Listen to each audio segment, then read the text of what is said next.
Assalamualaikum warahmatullahi wabarakatuh. Berjumpa kembali dengan Mimin yang akan memberikan sinopsis alur cerita Terpaksa Menikahi Tuan Muda Antv untuk episode yang akan datang.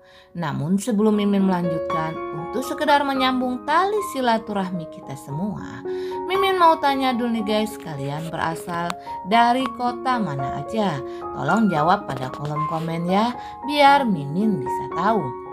Di episode kali ini semakin seru, menegangkan, serta bikin kita baper dibuatnya.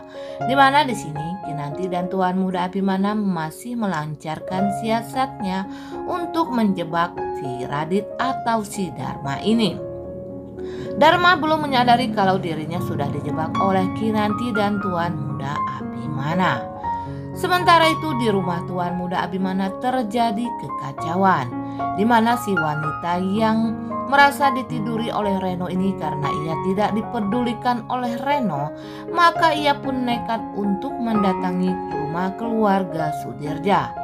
Dan sesampainya di rumah keluarga Sudirja, ia pun mengakui kepada keluarga Sudirja kalau ia sudah ditiduri oleh Reno dan Reno ini tidak mau bertanggung jawab kepada dirinya. Tentu saja keluarga yang sedang berkumpul saat itu sangat marah sekali kepada Reno, terutama Tuan Muda Abimana. Ia tidak dapat menahan emosinya lagi. Tuan Muda Abimana di sini langsung memukul Reno dan mengatakan kepada Reno kalau Reno ini terlalu banyak membuat masalah. Akan tetapi di sini Reno berusaha untuk membela dirinya dan mengatakan kepada keluarganya kalau ia tidak merasa melakukan itu terhadap mana itu, makanya Reno tidak mau bertanggung jawab. Akan tetapi keluarganya tidak mau percaya dengan Reno karena memang Reno ini selalu membuat ulah yang membuat keluarga ini sangat kesal kepada Reno. Dan Reno pun jatuh tersungkur ketika Tuan Muda Abimana ini menghajar Reno dan memukul Reno.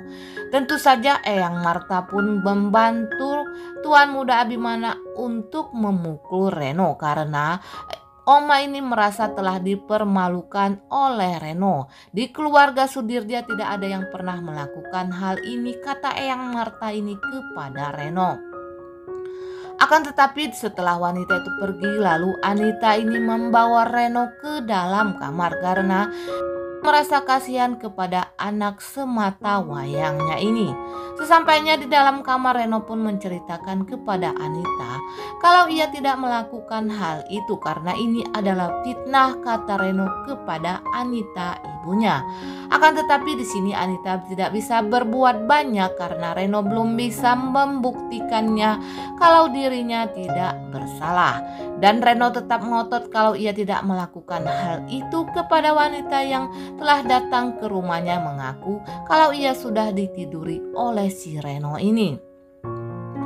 Sementara itu Tuan Muda Abimana di sini merasa sangat tergoncang jiwanya nih guys karena ulahnya Reno, dan di sini Tuan Muda Abimana belum membongkar masalah si Dharma ini, tiba-tiba saja Reno sudah membuat ulah. Dan Oma yang menyaksikan hal tersebut pun memang Oma ini mempunyai jiwa yang lemah atau sakit-sakitan.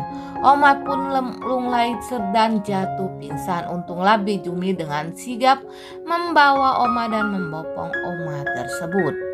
Dan Oma di sini merasa sangat shock sekali karena kejadian ini. Belum lagi masalah Kinanti bersama Tuan Muda Abimana selesai, tiba-tiba saja muncul wanita yang mengakui telah ditiduri oleh Reno. Tentu saja di sini Oma merasa sangat shock sekali mendengar berita ini dan Oma tidak dapat menahan emosinya sehingga Oma pun jatuh sakit. Sementara itu Kinanti yang berada di hotel, ia mengetahui kalau di rumah keluarga Sudirja sedang mengalami kekacauan. Ia pun sangat kasihan terutama kepada Oma yang sampai jatuh sakit. Kinanti di sini berpikiran untuk segera mengakhiri misinya membongkar rahasia tentang si Dharma. Akan tetapi di sini si Tuan Muda Abimana belum menyuruh Kinanti untuk menyudahi masalah tersebut, meski Kinanti sudah tidak tahan lagi dengan persembunyiannya ini. di mana sebelumnya diceritakan kalau Kinanti ini pergi dari rumah keluarga Sudirja untuk membuat akting agar semua anggota percaya kalau Kinanti dan Tuan Muda Abimana ini sedang bertengkar karena Tuan Muda Abimana cemburu kepada Radit. Dan sesampainya di hotel ia kembali bertemu dengan Radit. Rupanya di sini Radit telah menunggu dirinya dan mengajak Kinanti ini untuk menghibur diri. Dan Radit pun tidak segan-segannya untuk memegang tangan Kinanti.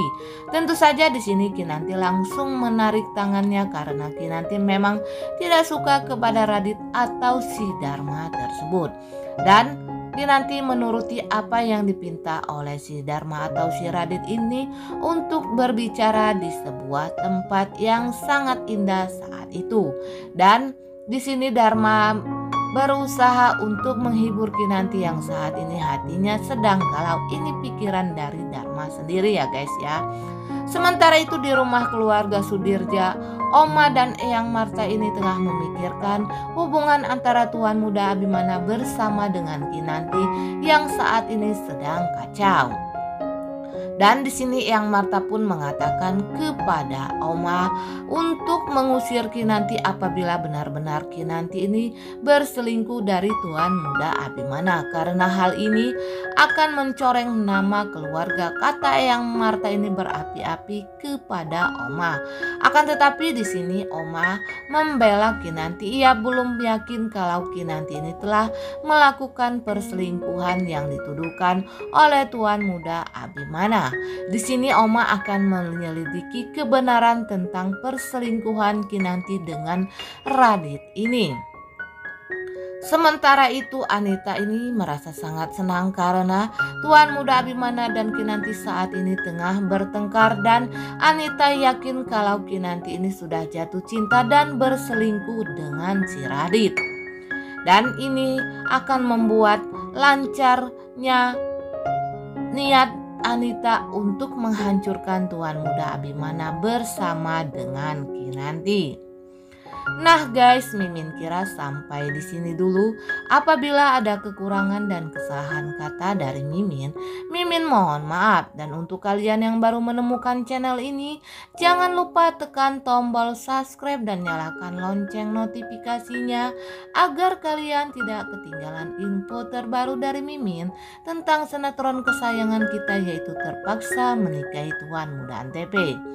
Dan Mimin pun akhirnya pamit undur diri. Wassalamualaikum warahmatullahi wabarakatuh.